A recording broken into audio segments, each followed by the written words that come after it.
IIM Joka ধর্ষণকাণ্ডে চাঞ্চল্যকর তথ্য সামনে এলো। নির্যাতিতার বাবার বয়ান অনুযায়ী শুক্রবার রাত 9:34 নাগাদ তার কাছে ফোন আসে। তার মেয়ে অর্থাৎ নির্যাতিতা অটো থেকে পড়ে গিয়েছে এবং অসুস্থ হয়ে পড়ে। তিনি জানতে পারেন এসএসকেএম হাসপাতালে নিউরোলজিস্ট ডিপার্টমেন্টে ভর্তি রয়েছে তার মেয়ে। পরবর্তীকালে তিনি জানতে পারেন হরিদেবপুর থানা থেকে তার মেয়েকে উদ্ধার করে হাসপাতালে নিয়ে যাওয়া হয়। নির্যাতিতার বাবার দাবি, তার মেয়ে জানিয়েছিলেন তার সঙ্গে ধর্ষণের মতন কোনো ঘটনা ঘটেনি। মেয়ে বাড়িতে ফেরার পর তার বাবাকে জানায় তার সঙ্গে এমন কোনো ঘটনা ঘটেনি বা কেউ তার ওপর শারীরিক নির্যাতন করেনি। যে গ্রেপ্তার হয়েছে তার সঙ্গে মেয়ের কোনো সম্পর্ক নেই বলেই দাবি অভিযোগকারিনীর বাবার। এমনকি হরিদেবপুর থানার পুলিশ নির্যাতিতাকে কোথা থেকে উদ্ধার করেছে সেটাও জানেন না তার বাবা। অভিযোগপত্র মেয়ে লেখেনি, এমনই দাবি নির্যাতিতার বাবার। 9:34 রাত্রি 9:34 মেয়ে ফোন করেছিল যে ও গাড়ি থেকে পড়ে গিয়ে মানে খুব জোরে গুরুতর অসুস্থ হয়ে গেছে, পরে ওর সেন্স চলে যায়।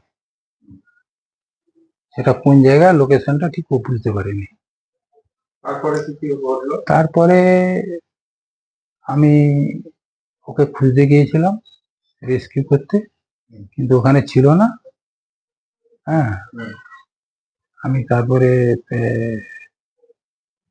খোঁজাখুঁজির পর ওর লোকেশনে জানতে পারলাম যে পিজিতে ওখানে আছে, পিজিতে আছে, মানে লোকেশন দেখাচ্ছে সোমনাথ পণ্ডিত স্ট্রিট নিউরোলজি ডিপার্টমেন্টে। ওখানে আমি যাই এবং গিয়ে ওখানে খোঁজ খবর নিয়ে তারপরে জানতে পারি যে ও হরিদেব থানা ওকে রেস্কিউ করে রেখে দিয়েছে।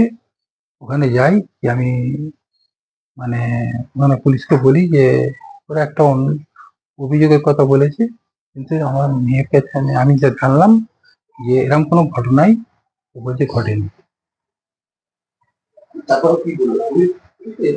পুলিশ বলছে আমি একটা এফআইআর করেছি, একটা ছেলেকে অ্যারেস্ট করেছি।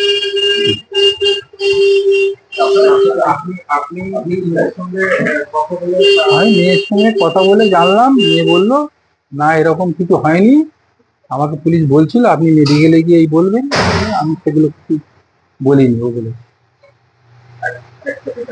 বাড়ি ফেরার পর আপনি কথা বলেছেন? হ্যাঁ, কথা বলেছি। ও বললো না আমার কেউ টর্চারও করেনি আর আমার সঙ্গে কেউ খারাপ ব্যবহার কিছু করেনি। ধর্ষণের অভিযোগে তো গ্রেপ্তার হয়েছে। আমি আর জানি না ওটা ঠিক। কি চাইছেন আপনারা, কি চাইছেন? আমরা কি জানি, আমার মেয়েকে ফিরে পেয়েছি, আমার মেয়ে নর্মাল। যার সঙ্গে যে অ্যারেস্ট হয়েছে তার সঙ্গে মেয়ের কি সম্পর্ক আপনি জানতে পারেন? কোনো সম্পর্ক নেই।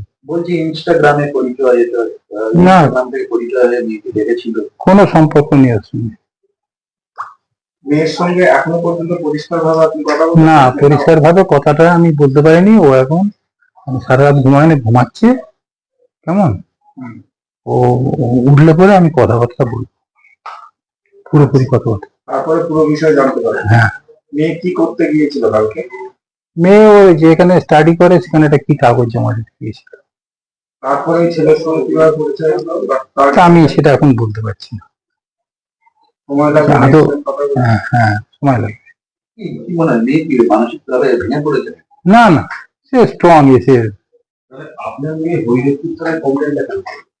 হরিদেবপুর থানা ওকে কোথা থেকে পেয়েছে আমি জানি না, আমি সেটা ওরা বলেনি, আমি জিজ্ঞেসও করিনি। কেমন ওরা বেশিক্ষণ কথাবার্তা আমার সঙ্গে বলে। কমপ্লেন ও বললো আমাকে বলেছে, আমাকে দিয়ে লিখিয়ে নিয়েছি যেগুলো আমার মতে। হ্যাঁ, আপনারা থানায় কবে যাবেন বা কথা বলবেন পুলিশ অফিসারদের সঙ্গে? আমি ওভার ফোন কথা বলবো, আইজির সঙ্গে বলে দিয়েছি। অভিযোগটা কি আপনার মেয়ে করেছে? অভিযোগটা সেটা এখন বলছে না, আমার সবকিছু আমাকে যে লেখানো হয়েছে আমি লিখিনি। ওখানকার কে বলেছে। মেয়ে কি প্রমাণ মধ্যে রয়েছে কি মনে হচ্ছে? না না, সে একদম পুরোপুরি ফিট। অভিযোগটা কে লিখিয়েছে? অভিযোগটা কে লিখেছে সেটা এখন আমি ওর কাছ থেকে ভালোভাবে দু একদিন পরে জানতে পারবো।